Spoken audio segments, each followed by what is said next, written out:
శ్రీ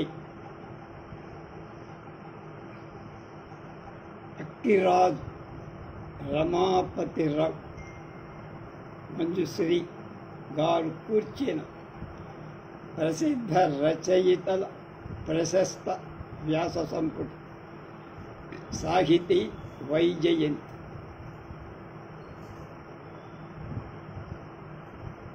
నాలుగవ భాగం 16/9/20. నన్నయ్యకు ముందు పద్యం ఉందని తరువోజ శీస పద్యాలు ఉటంకించారు. అవి ఎక్కడెక్కడున్నాయో, వాటిలో ఏ విధంగా ఉన్నాయో అవన్నీ నిన్న చెప్పుకోను. అంతకుముందు ఎవరెవరు కృషి చేశారో అవన్నీ రాసి ఇప్పుడు ఎస్సర్ట్ ఏం చేస్తున్నారు. నన్నయ్య భట్టాది కవియే. నన్నయ్య భట్టాల కొడుకు పూర్వం తెలుగు కవిత్వం ఉన్నంత మాత్రంతో అతని గౌరవాన్ని కానీ ఆది కవి అన్న బిరుదానికి కానీ ఏ విధమైన లోపం రాదు. ఇప్పుడు మనం పఠించే ఆంధ్ర మహాకావ్యాలలో మొట్టమొదటిది నన్నయ్యదే. ఆంధ్ర ఛందో వ్యాకరణ లక్షణాలకు అతడి భారతమే మొదటి ప్రమాణం. అంతకు పూర్వం కావ్యాలు ఉన్న అవి లోపించాయి కనుక ఈతడే ప్రథముడని చెప్పటంలో లోపం లేదు. అది ఒక విధంగా సత్యం. ఇలాంటి బిరుదాలకు కొంతవరకు ఔపచారికార్థం గ్రహించాలి. సంస్కృతంలో వాల్మీకిని ప్రథమ కవి అంటారు. అంత పూర్వపు అగు వేదాలలో ఛందం లేదా మంత్రాలు వేదాలు లేవా? వేదాలు పౌరుషేయాలా అపౌరుషేయాలా అనే వాదం అటు ఉంటే మంత్రద్రష్టలైన ఎందరు పురుషులకు కవుల కన్నా ఉన్న బిరుదులు లేవు. కవులనేటువంటి బిరుదులు కవులందుకే ఉన్నాయి. కనుక అమర గురువైన శుక్రాచార్యుడు కవే కదా. అలాగే శుక్రాచార్యుడు మొదల, వాల్మీకి మొదల, చతుర్ముఖ బ్రహ్మ కూడా కవి అనే బిరుదుంది కదా. అది అలా ఉంది. కాళిదాసుకు కవి కుల గురువు అంటారు కదా. అప్పుడు వాల్మీకి ఏమయ్యాడు? పెద్దనను ఆంధ్ర కవితా పితామహుడంటారుగా. 16వ శతాబ్దంలో ఉన్న పెద్దన తండ్రి అని మా ఈ బిరుదకు అర్థం. కనుక ఈ బిరుదలకు ఔపచారికంగా లాక్షణికంగా అర్థం గ్రహిస్తే నన్నయ్య పూర్వం ఆంధ్ర వాంగ్మయం ఉన్నది అనుకునే వాళ్ళక లేదు అనుకునే వాళ్ళకు కూడా ఏవి వివాదంతో సంబంధం ఉండక్కర్ల. పరిశోధనకు నూతన ప్రదేశాలు.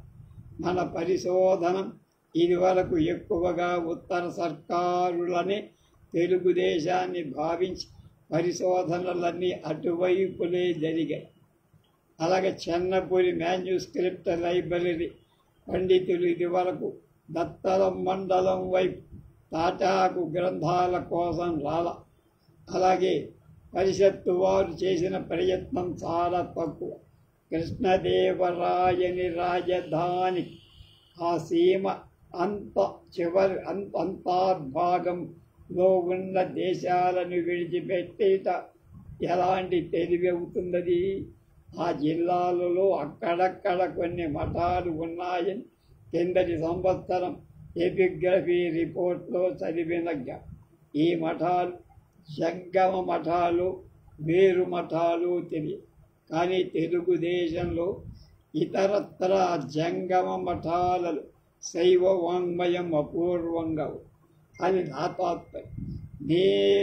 ఇటీవల పరిషత్ పత్రికలలో ప్రకటించింది తిక్కనకు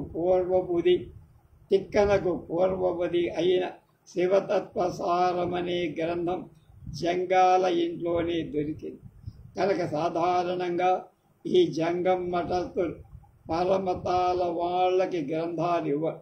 అయినా మన సదుద్దేశ్యం వారికి చెప్పితే ఇంకో విధంగా ప్రయత్నించి అలాంటి మఠంలోని గ్రంథాన్ని సంపాదించి అలాగే మైసూరు రాజ్యంలో కొంత తెలుగు దేశం ఉందిగా, అక్కడ కూడా అపూర్వ గ్రంథాలు కొన్ని దొరకచ్చు. హరిభట్టు రచితమైన నృసింహ పురాణం, అహోబల కవి రచితమైన చిత్ర కవిత్ర లక్షణం, మరికొన్ని మనం ఇది వరకు వినని గ్రంథాలు మైసూరులో ఉన్నాయని నాకు తెలిసింది. కొమర్రాజు వారు అంటున్నారు, వాటిని సంపాదించడానికి ప్రయత్నిస్తున్నాను నేను.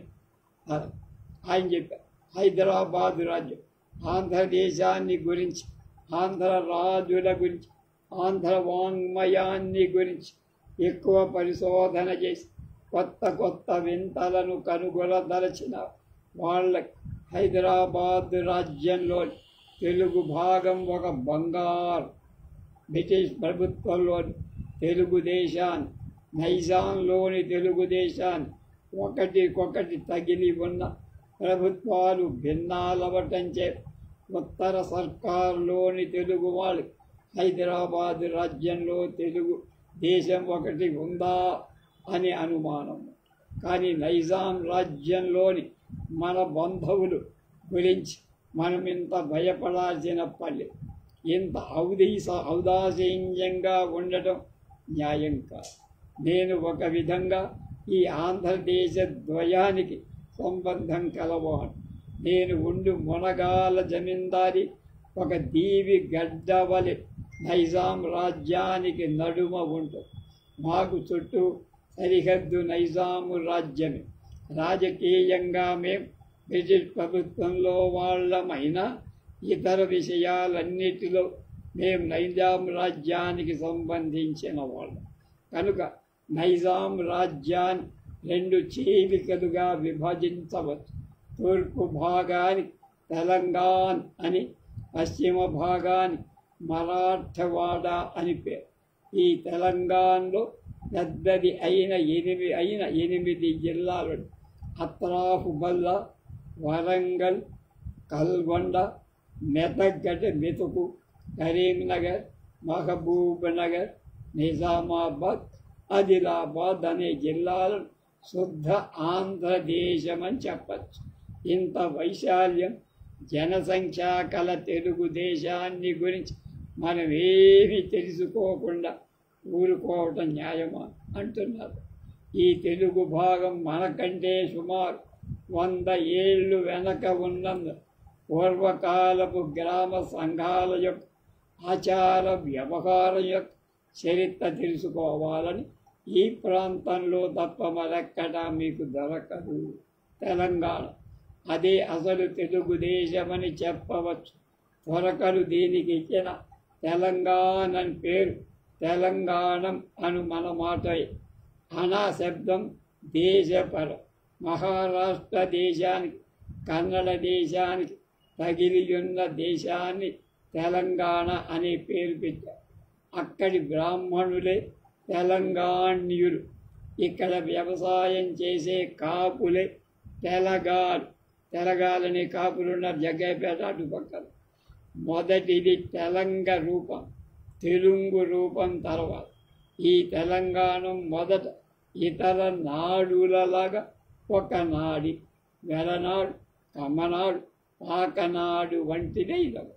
వెలనాటిలోని బ్రాహ్మణులు వెలనాటివారు, కాపులు వెలమవారు. కమ్మనాటిలోని బ్రాహ్మణులు కమ్మ బ్రాహ్మణులు, కాపులు కమ్మవారు. కమ్మ బ్రాహ్మణులని మనం ఇప్పుడు కరణాల కమ్మలంటాం, కరణ కమ్మలంట. పాకనాటిలోని బ్రాహ్మణులు పాకనాటివారు, కాపులు పాకనాటి రెడ్లు. కరణ కమ్మలను వాళ్ళని పూర్వం కరణ శబ్దం లేకయే కమ్మ బ్రాహ్మణులని అంటాం. శాసన ప్రమాణాలు దానికి ఉంది. కనుక చాళుక్య రాజులలో అమ్మరాజు అనే పేరు గల 2వ రాజు శాసనంలో ఇలా ఉంది. ఆసవి మురు వాసవ్యో దేవార్యో దేవస నిభ భారద్వాజాన్వయం కమ్మ కులజ కులవర్ధన. ఈ శాసనం ఇంకా ఎవడు ప్రచురించలేదట. బహుశా శ్రీయుత వైజయంతి శ్రీయుత జయంతి రామయ్య పంతులు గారి వద్ద ఉండొచ్చు. ఇలా మిక్కిలి పురాతన కాలంలో తెలుగుదేశం చిన్న చిన్న నాళ్లుగా విభజింపబడి కొంతకాలం పోగా ఆ నాళ్లలో తెలంగాణ దానికి ప్రముఖత సంభవించిందే దేశమంతటా అన్ని నాళ్లకు ఆ పేరే చిచ్చింది. అదే ఆ నాళ్లలో భాష కూడా అయ్యింది. ఇందులో ఆశ్చర్యమే లేదు. పిఠాపురం జమీందారీ కంతకు తన పేరిచ్చింది కదా. మద్రాస్ పట్టణం ప్రెసిడెంటీ కంతకు పేరివ్వలేదా? అలాగే నైజాం రాజ్యంలో తెలంగాణ తెలుగుదేశ చరిత్రకు విత్తనం లాంటిది కనుక ఆ భాగాన్ని గురించి మనకెంత అధికంగా తెలిస్తే అంత మంచి వేరు. అలాంటి స్థితిలో మనం ఆ దేశాన్ని గురించి ఏమీ తెలుసుకోకపోవడం శోచనీయం అన్నారు ఆయన. పురాతన చరిత్రలకే కాక తర్వాత కాలపు చరిత్ర కూడా నైజాం రాజ్యంలో తెలుగుదేశాన్ని మనవాళ్ళు శోధించాలి. కాకతీయుల సామ్రాజ్యాన్ని ఓరుగల్లు రాజధాని. కాకతీయుల రాజధానికి ఎంతో దూరంలో ఉన్న ఉత్తర సర్కారులో కాకతీయ శాసనాలు చాలా ముఖ్యమైనవి. ఎన్నో దొరకగా వారి రాజధాని అయిన ఓరుగల్లు ప్రాంతంలో చక్కగా పరిశోధిస్తే ఎన్నో శాసనాలు వేరు చరిత్ర సాధనాలు దొరకగలవు అంటంలో సందేహం లేదు. 14-15 శతాబ్దాలలో విజయనగర సామ్రాజ్య వైభవంగా ఎంత అనుభవించిందో 12-13 శతాబ్దాలలో కాకతీయులు అంత వైభవాన్ని అనుభవించి కనుక వాళ్ళని గురించి మనకెన్నో విశేషాలు తెలియాలి. అవి ఓరుగంటి ప్రాంతంలో తప్ప మరెక్కడ తెలియగలవు? కాకతీయులకు పూర్వం పశ్చిమ చాళుక్యులు, రాష్ట్రకూటులు, కాలసూర్యులు రాజ్యాలు చేశారు. తెలుగుదేశంలో వంటి వాళ్ళ ఏడుబడి గురించి మనకేమీ తెలియదు. వీరు కాక రాసవారు, వెలమవారు మరి ఇతరులు కూడా చిన్న చిన్న రాజ్యాలు పాలించారు. శాసనాలు అలా ఉంచి వీరిని గురించి దంత కథలను కైఫీయతులను పోగు చేస్తే ఎంతో కొత్త విచిత్ర చరిత్ర తెలుస్తుంది. అందుకొక చిన్న ఉదాహరణ ఇస్తానంటారు. సీతాపతియే చిత్తాపఖాను ఖాన్ అనేక సంవత్సరాల కింద నేను ఓరుగల్లు వెళ్ళా వరంగల్. అప్పుడు అక్కడి కోటలో ఒక శాసనం చూసాను. ఆ రాతి మీద అక్షరాలు స్పష్టంగా లేకపోవటం, అప్పుడు శాసనాక్షరాలను చదవటానికి ఇంకా అభ్యాసం ఇప్పుడున్నంతగా అప్పుడు లేకపోవటం వల్ల శాసనమంతా వ్రాసుకోలేకపోయాడు. కానీ చిత్తాపఖానుడనే వాడొకడు ఆ శాసనం వేయించాడని, అది సంస్కృత శాసనమని, అది జీర్ణమైన కృష్ణ దేవాలయాన్ని ఉద్ధరించిన సమాచారం అందులో ఉందని మాత్రమే మొత్తం మీద తెలుసుకుంది.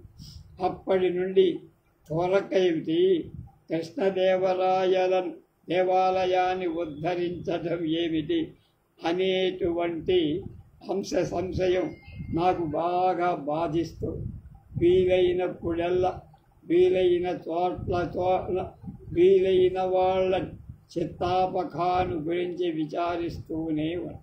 ఎంతలో ఆ శాసనం ప్రతి ఒక్కటి మెకంజీ సంగ్రహంలో నాకు పెరుగు.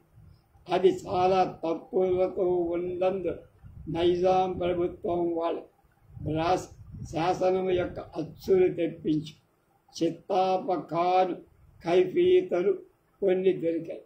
ఇవన్నీ కలపగా ఈ అద్వితీయ పురుషుడి చరిత్ర చాలా వరకు బయలుపడి ఈతడు తెలుగయో బోయయో లేకపోతే రాజమండ్రి వైపు వాడు చిన్నతనంలోనే గుల్బర్గా వైపుకు పోయి తన అప్రతిమ శౌర్యంతో అక్కడి బహమనీ చక్రవర్తి దగ్గర గొప్ప సర్దారయ్య చిత్తాపఖానుడు అన్న బిరుదుని సంపాదించారు. చిత్తాపఖాన్ అనేది తరువాత బహమనీ రాజ్య వైభవం అంతరించి అందులోంచి విజాపుర గోలకొండాది రాజ్యాలు ఏర్పడడం. ఈ కాలంలో అతడు ఒక స్వతంత్ర రాజ్యాన్ని స్థాపించాలని ప్రయత్నించి ఊరు గంటిని, ఖమ్మం వెట్టును, మరికొన్ని దుర్గాలను తురుష్కుల నుంచి లాక్కొని ఒక పెద్ద రాజ్యాన్ని సంపాదించి 10-12 ఏళ్ల వరకు స్వతంత్ర ప్రభుత్వాన్ని ఏలారు. తర్వాత గోల్కొండ నవాబులై కులీ కుతుబ్ షాహా ఈతన్ని ఓడించి ఇతని ఇక్కడి నుంచి పారుతారు. ఆ తర్వాత ఈతడు ఉత్తర సర్కారులు గజపతుల సామంతుడుగా ఉండి కృష్ణరాయన్ కళింగం మీదకి దండెత్తిపోయినప్పుడు అతన్ని ఎదిరించారు.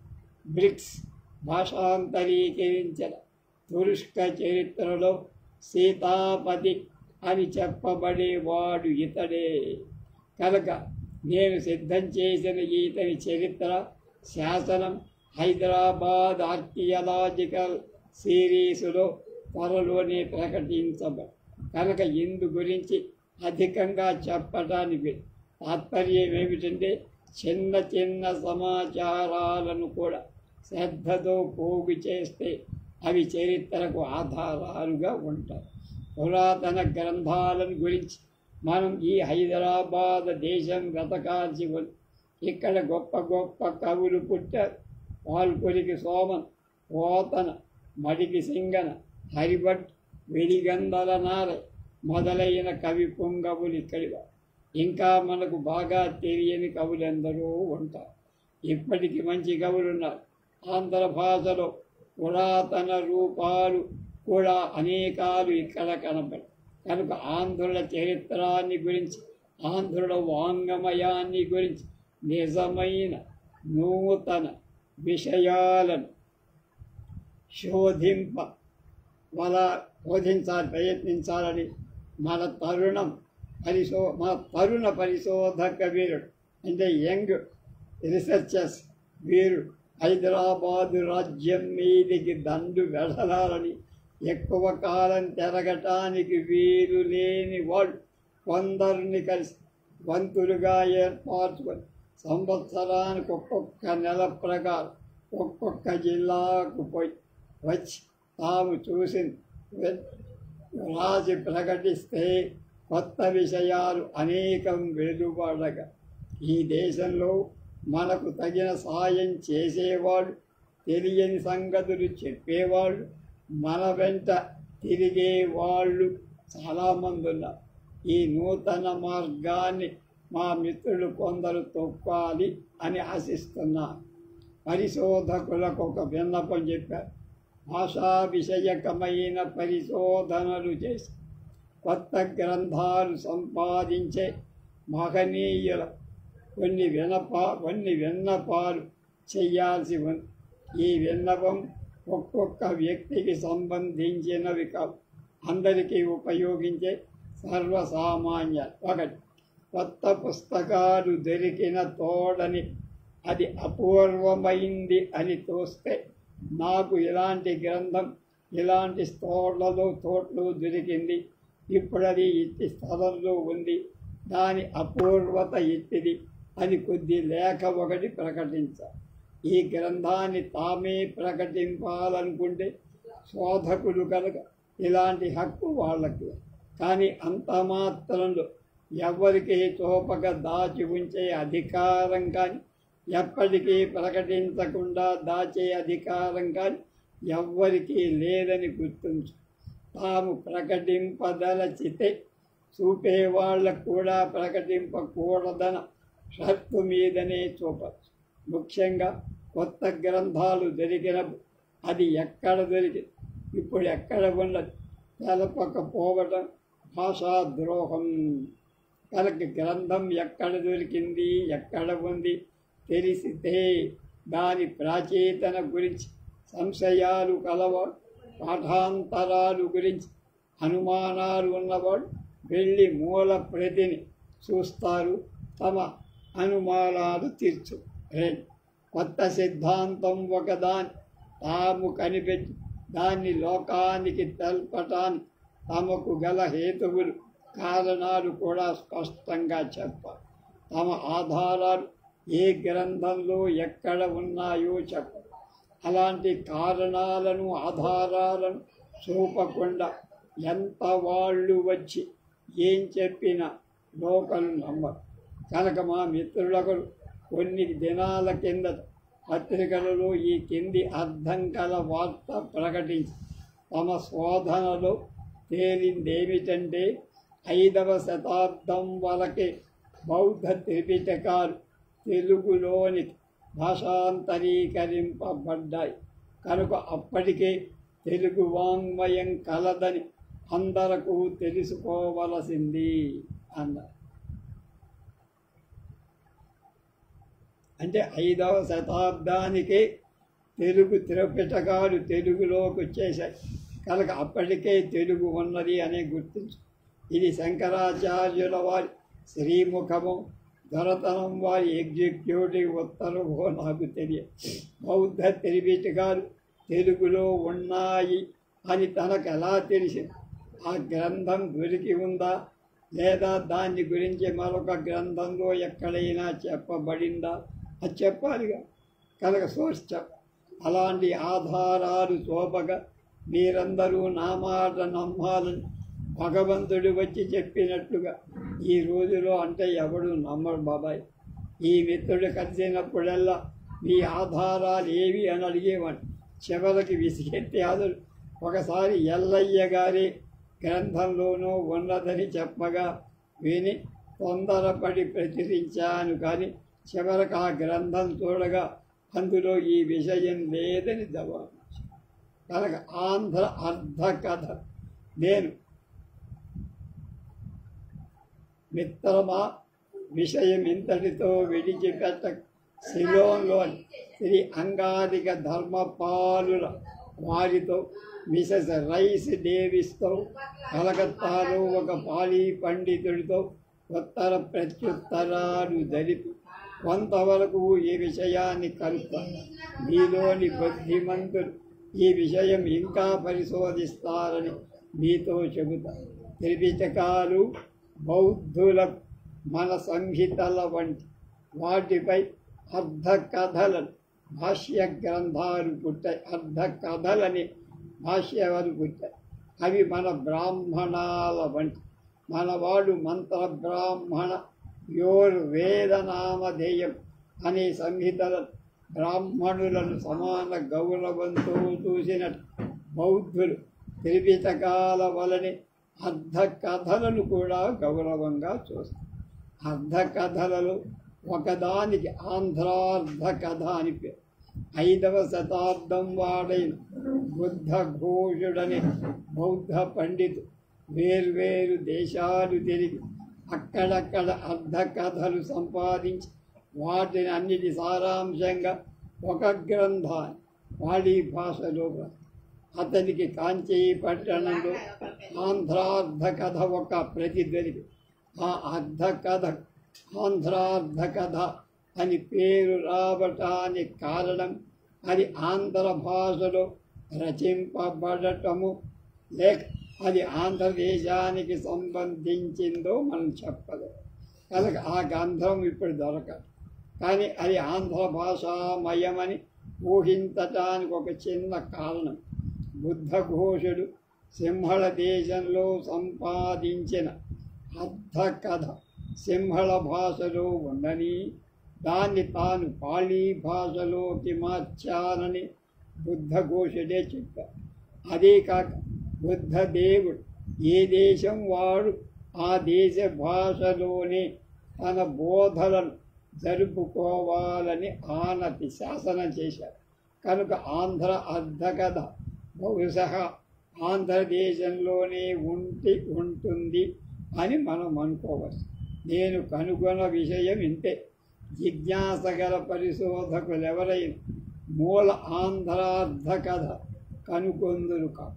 అయ్యది జపాన్, టిబెట్, చైనా దేశాల్లో దొరుకుతుందేమో అని కొందరు. 3వ పాయింట్, పరిశోధకులకు చివరగా ఒక విన్నపం చెయ్యాలి. పూర్వపు శోధనకు లభ్యమైన సాధనాలు తక్కువ. వాళ్ళు ఊహించిన కొన్ని విషయాల్లో పొరపాట్లు ఉండొచ్చు. తర్వాత కొత్త ఆధారాలు మనకు దొరికితే మనం వారిని తప్పు కనిపెట్టం. అంత మాత్రం చేత మనమేమోదు దిగ్విజయం చేశామని భావించి పూర్వ పరిశోధకులను నిందించకూడదు. కొత్త ప్రమాణాలు చూపి తప్పు దిద్దచ్చు. పూర్వ గ్రంథకర్తను గురించి కఠినంగా వ్రాయడం పితృద్రోహమని నా తాత్పర్యం. ఒక విషయంలోనే మనం పనిచేస్తుంటే ఆ కాలముందు పూర్వం ఉండేవాడు తరువాతి వారికి పితృతుల్యులే. ఈ నియమాలు పెక్కులు లేఖకులు మరిచి స్వల్పం ఏదో కొత్త విషయాన్ని తాము కనిపెట్టామనుకొని తోడనే వెర్రవి అదే సమయమని పూర్వులను వెక్కిరించటలో కాగితాలన్నీ నింపేస్తున్నారు, పొట్టలు నింపుతారు. కొత్తగా కనిపెట్టని విషయమేమీ అలా ఉంటే అభిప్రాయ భేదాల గురించి పరులను నిందించటం ఎంత తప్పయ్యా? తమ అభిప్రాయాలు తెల్పటంలో ఎవ్వరు పూర్వులెంత గొప్పవారైన వారికి కానీ సమకాలం వాళ్ళకు కానీ భయపడాల్సిన పని లేదు. కానీ నిందలు వేయటానికి ఎవరికి అధికం.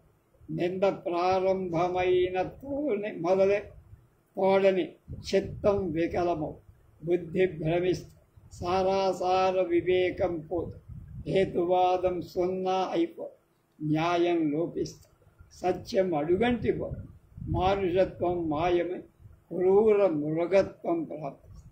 పరిశోధకుల సమస్య పరిశోధన సంబంధమైన పని ఒకటి ఈ సభ వారికి కూడా కల్పించి ఈ పరిశోధన పురాణాన్ని పూర్తి చేస్తుంది. కలి విష్ణువర్ధనుడి నాటి తామ్ర శాసనం ఒకటి ఉంది. అది ఇప్పుడు బ్రిటిష్ మ్యూజియంలో ఉంది. ఆంధ్రుల చరిత్రకు సంబంధించి అనేక శాసనాలు, శిల్పాధికాలు లండన్ పట్టణంలో బ్రిటిష్ మ్యూజియంలో ఉందని మీకు ఎక్కువ మందికి ఆశ్చర్యం కలగవచ్చు చెబితే. అందులో ఆశ్చర్యం ఏం లేదు. వాటి యోగ్యత ఇంగ్లీషు వాడు మనకంటే బాగా తెలుసుకున్నారు మొదట. కనుక వాళ్ళు దాన్ని సంగ్రహించడం, తమ దేశానికి తీసుకుపోవటం జరిగింది. మనకి ఇంకా వాటి యోగ్యత చక్కగా తెలియలేదని చెప్పు. తామ్ర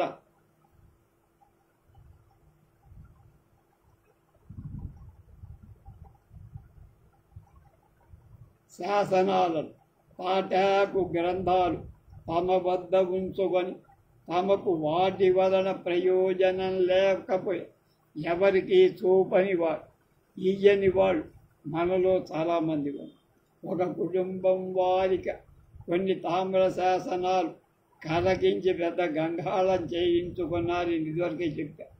కనుక ఈ గంగాళంలో ఆంధ్రదేశ చరిత్ర ఎంత మునిగిపోయిందో మనకి తెలుసు. ప్రస్తుతం మనం అనుసరిద్దాం.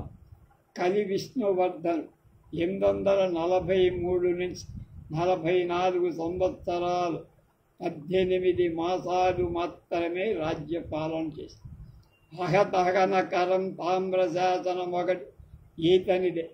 డాక్టర్ ప్లీత్ అనే అతడు ఇండియన్ యాంటిక్వేరీ అనే మాసపత్రిక 13వ పేజీలో దాన్ని ప్రకటించి, ఇది కొంత సంస్కృత భాష అర్థమవుతుంది, తెలుగు భాగం మాత్రం అగోచరంగా. కనుక ప్లీత్ తెలుగు భాగానికి అర్థం ఇవ్వాలి. నన్నయ్యకు పూర్వమున్న తెలుగు భాషను విజ్ఞాన సర్వస్వం యొక్క ఆంధ్ర సంపుటానికై నేను అభ్యసించడం ప్రయత్నిస్తుంటే ఈ శాసనం నాకు కనపడదు. అప్పటి నుండి తెలుగు భాగానికి అర్థం కనుక్కోవాలి నేను శ్రమిస్తూనే. రమారమి సగభాగం అర్థం తెలిసి మిగిలిన భాగం ఇంకా అనుమానమే. యాంటిక్వేరీలో దీనికి ఛాయాపటం ఇంకా ఇయ్యబడింది కూడా. అందు లోపాలున్నవేమో అని అనుమానించి లండన్ నుండి మూల శాసనాల కొత్త ఛాయాపటం అదే ఫోటోలు తెప్పించా. కానీ నాకేం తేడా కనపడాలా. రేపు అక్కిరాజు ఉమాకాంతం గారి నైషధ తత్వ జిజ్ఞాస్ అనే వ్యాసం తీసుకున్నాను.